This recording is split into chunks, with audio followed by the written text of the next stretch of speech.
kunye nani incwadi kaLuka. Sizawufunda khona chapter 23. Siye sikalela verse 42 simdibanise kunye no-43. Ndizawuleka amaxesha kodwa ophambi kwam undibonisile okokuthi i-injury time ikhona. Kodwa ke libolekiwe ixesha nguThixo. Andizanga kwenza owam umsebenzi, ngizokwenza umsebenzi endiwubolekwe nguThixo.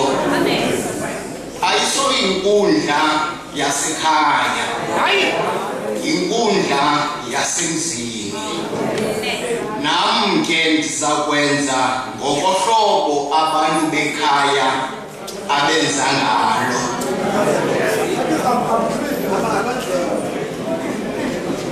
Wathi uYesu, uze undikhumbule Nkosi xa uthe weza usebukumkanini bakho.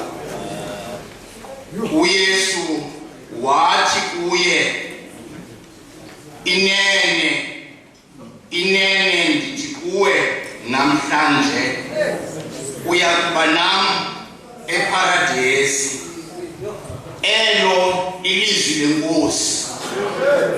Inkosi ke mayisikelele ngoku kude ibe ngunaphakade.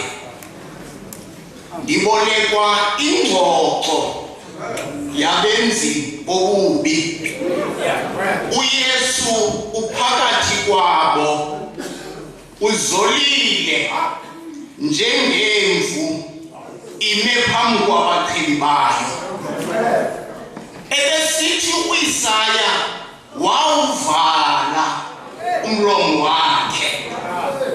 Ngexesha abenzi bobubi bexoxa ingathi yena akekho.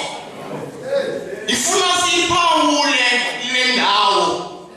Sithetha apha ngezihange, sithetha ngonomboloza, sithetha apha ngo-26, sithetha apha ngo-27, sithetha apha ngaba bantu xa sithetha ngabo sithi zii-house breakers. Namhlanje bayaxoxa phambi kukaYesu. uYesu uthule akakhupha nendaba. Uthi omnye xa ethethayo erangela imoto. Kuba abantu bayayithanda into esininzi phakathi. Sithi sininzi ukuba unguye uThixo, zisindise, usindise kwakunye nathi. Lo mfo wathi awuyivala ntetho uba enqwase ukusindiswa ngabantu. Wathi ngeke usindise kwakunye nathi. Sihlobo, ndivumeleni ndithi kuni usindiso lwethu alukho sebantwini. Usindiso lwethu alukho kwamagosa. Usindiso lwethu alukho kwabafundisi. Kodwa ophethe usindiso wayeme ngaphakathi. Wayeme ngaphakathi. Ifuna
mountain.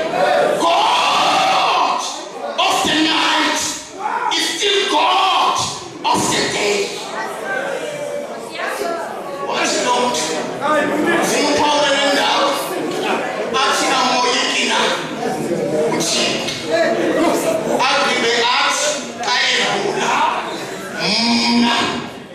Kwakunye nawe sikwethe ngokulungisa.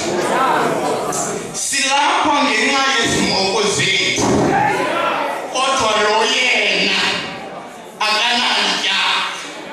Ndifuna ke sibambe le ndawo kala yokuqala athi silapha ngenxa yezimoko zethu. Uthi oyumbhali ebhala umbhali weBhayibhile athi uthembekile uThixo othi sakuzivuma izono zethu asikolele. Ngivumele ngithi inguquko ayinguquko ungakhathekala uvuma izono zakho.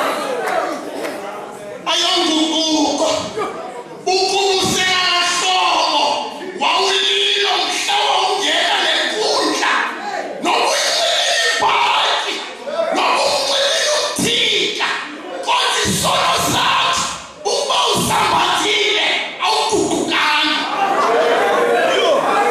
Inguquko ikude kuwe noba ungumfundisi.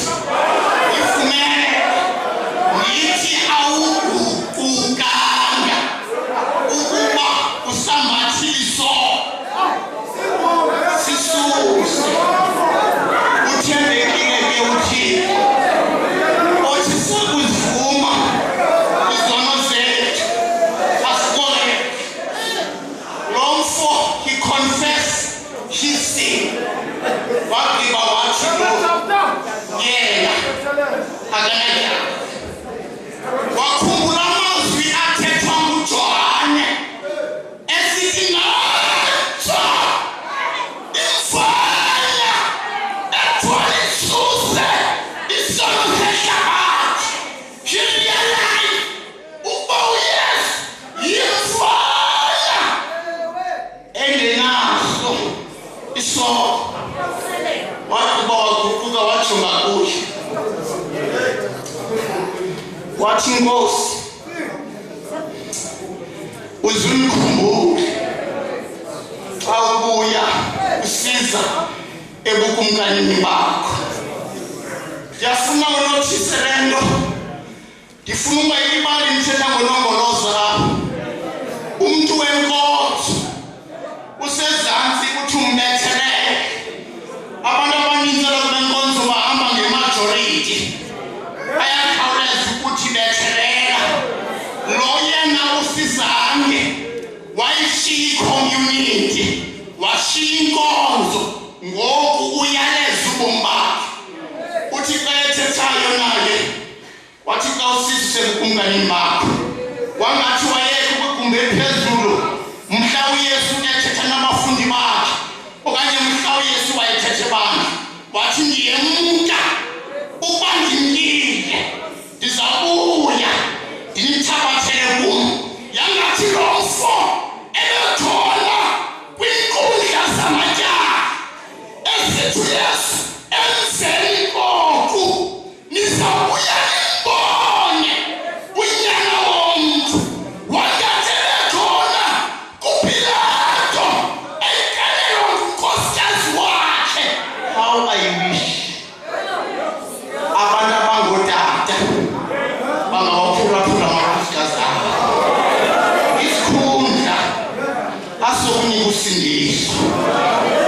That man uPilato wakelwa ngunkosikazi wakhe wathi, myeni wam, nokubana uhlile kweso sikhundla kodwa lo uphethe icebo lakhe uhelisa icebo likaThixo. But because he loves isikhundla warefuse. But elibhaka labamba indawo elihle uPilato. Ule indoda afumenanga jahle. Now kube vile kwintetho kankosikazi kaPilato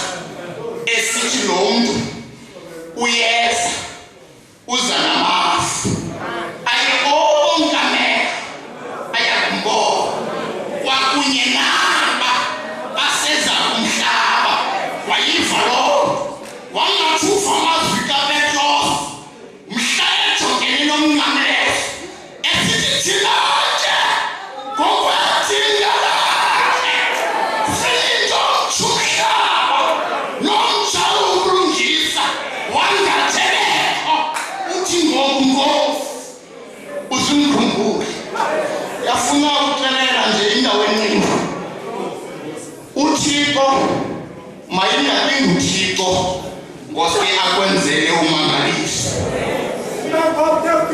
Mayingabi nguThixo.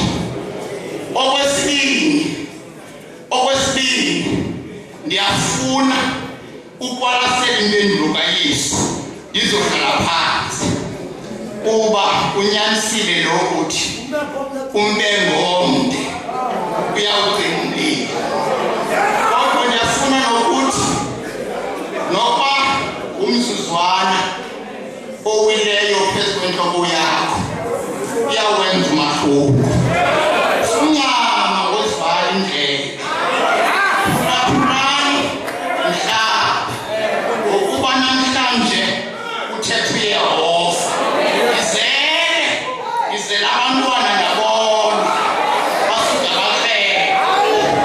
Yiza sibonisane nokokuba izono zakho zibomvu ngokwengqombelo.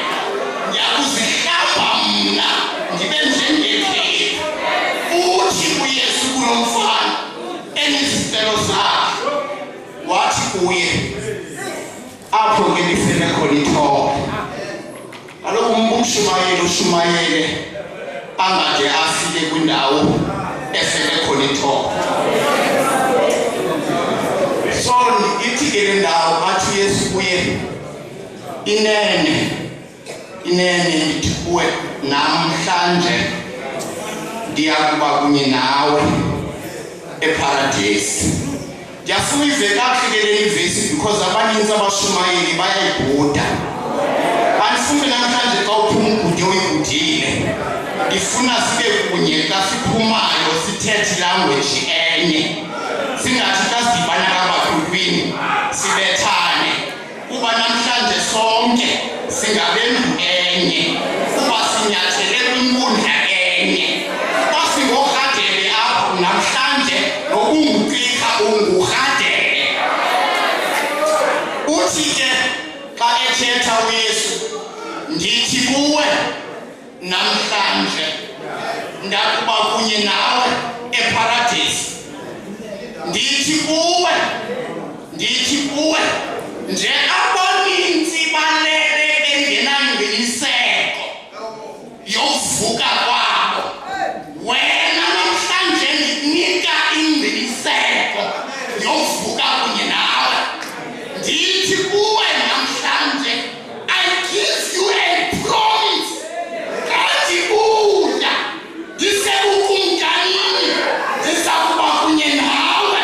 Ndikunika namhlanje a token okanye assurance okokuba kuwe namhlanje le assurance uyifumana namhlanje. Mna Yesu kandibuya ndisekukumkanini ndakuba kunye nawe eparadesi.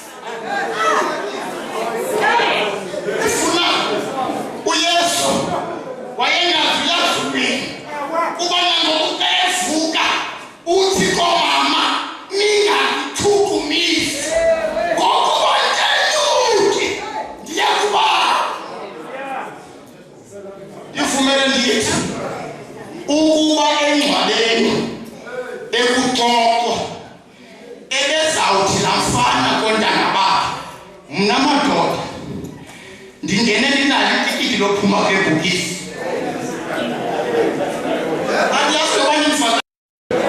Khambiphinde ukuba bekuxoxwa engcwabeni ebezawuthi lo mfo uYesu athi kwabantu alele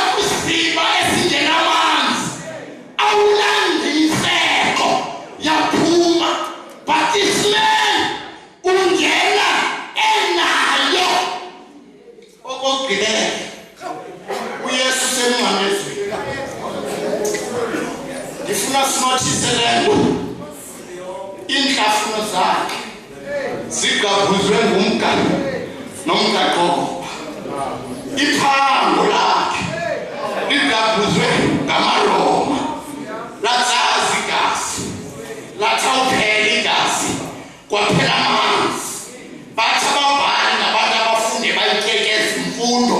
He died with a broken heart. Kodwa nangona kunjalo uThixo ekulomeko injalo akuzange unciphiseke ubuthixo bakhe. He still remained as God. Lathixo wazolisa ulwandle, lathixo wakhupha demons, lathixo wazolisa ukhwithelo. Uyakwazi ukusindisa nakwi-down moment yakhe athi lapha kunye nawe awufuni nawe. Namhlanje sizolithetha phezu kwakho.